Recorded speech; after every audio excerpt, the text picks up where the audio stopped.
The night Sheikh Hamdan disappeared. From Dubai without warning, he was there. And then he was not. No announcement, no press release, no carefully worded statement from the palace explaining where the crown prince of Dubai had gone or when he was expected to return.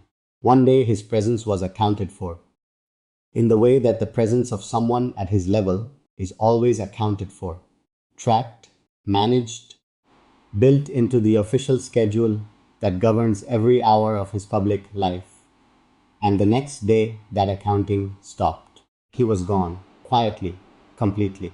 In the specific way that powerful people disappear when the disappearance is intentional, and the people managing the official story have decided that no explanation is going to be offered. And the world, which had been watching him closely, suddenly had nothing to watch, just an absence where a presence had been, and a silence that said far more than any statement would have. To understand why this matters, you have to understand how Sheikh Hamdan's life normally operates. He is not a man who moves without the movement being known. He is the Crown Prince of Dubai, one of the most recognized public figures in the entire Middle East, and his comings and goings carry weight in a way that ordinary people's comings and goings simply do not. When he is in Dubai, it is known. When he travels, it is typically managed in a way that maintains the appearance of continuity. His social media, the Instagram, the posts, the poems released at intervals that his followers have come to expect, creates a rhythm, a visible rhythm. And when that rhythm breaks, people notice. The followers notice. The people who have been tracking his story closely for years notice. And the breaking of the rhythm in this particular instance was not subtle. It was a full stop, a silence that landed like something had gone wrong. The night he disappeared was not the beginning of the story. It was a consequence of everything that had been building for months before it. The arranged marriage that had never been built on love was in its final stages of unraveling. The private life he had been protecting, the woman he truly cared for, the children they shared, the quiet, honest existence he had built in the spaces between his public duties was under pressure that had been increasing steadily as the political demands on the royal family grew heavier. And Hamdan, who had spent years becoming skilled at managing the tension between those two worlds, had reached a point where the management was no longer working. Something had to give, and on that night, something did. He left, not with the measured, scheduled, publicly acknowledged departure that characterizes his official travel. He left the way people leave when they have reached the end of something, and staying has become impossible. Quickly, without the usual preparation, without the official scaffolding that normally surrounds any movement made by a man in his position. The people closest to him knew. The inner circle always knows. But the outer ring, the public, the followers, the people who track his presence through the visible evidence of his posts and his appearances, woke up to an absence that nobody had prepared them for and nobody was going to explain. Where he went is a question that the official story has never fully answered.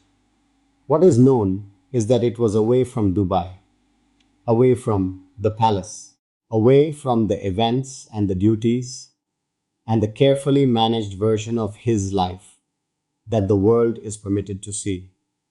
London has been mentioned, the mountains have been mentioned, but the specifics are less important than the fact of the leaving itself. What it represented, what it was in response to, what it cost the people who were left behind in Dubai trying to maintain the appearance of normalcy around an absence that was anything but normal. The trigger for that night, the specific thing that made leaving the only available option, was the final collision of his private world and the demands of his public one. The woman he had promised to protect was being asked to leave. The children were being prepared to go with her. The private life he had built and promised to keep was being systematically dismantled by forces he did not have the power to resist. And Hamdan, faced with the reality of watching everything he had privately committed to being taken apart in front of him, made the only choice that was left to him. He removed himself from the scene of the dismantling because staying and watching it happen would have broken something that he could not afford to have broken while still performing the role the world required of him. The disappearance lasted long enough to be noticed, but not long enough to become a crisis that the palace could not manage. He came back. He always comes back. That is the particular trap of his position. The leaving is never permanent, the disappearance is never complete, because the crown does not allow for a clean exit. It calls you back.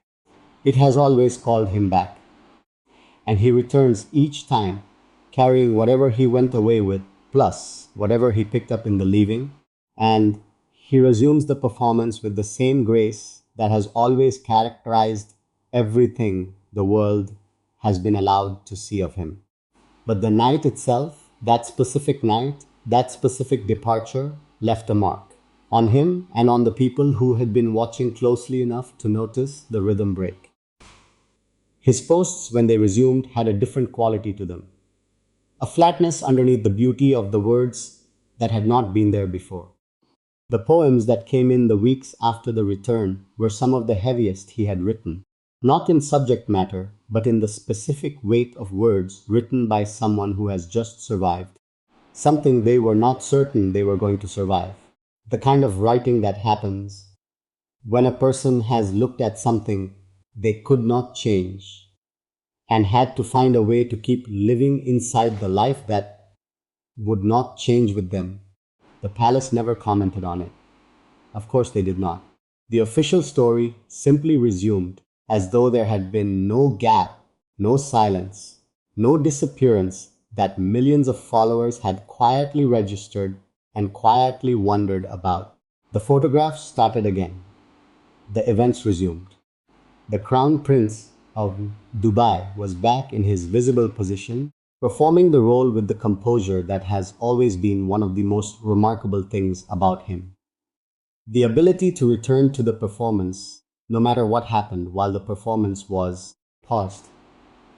But the people who had been watching long enough to know the difference between the Hamdan who left and the Hamdan who came back understood that something had shifted.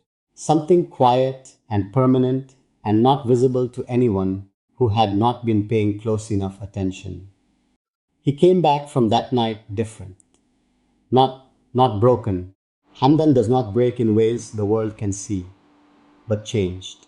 The way people are changed by the moments when they come closest to the edges of what they can carry and discover that the edges are closer than they thought.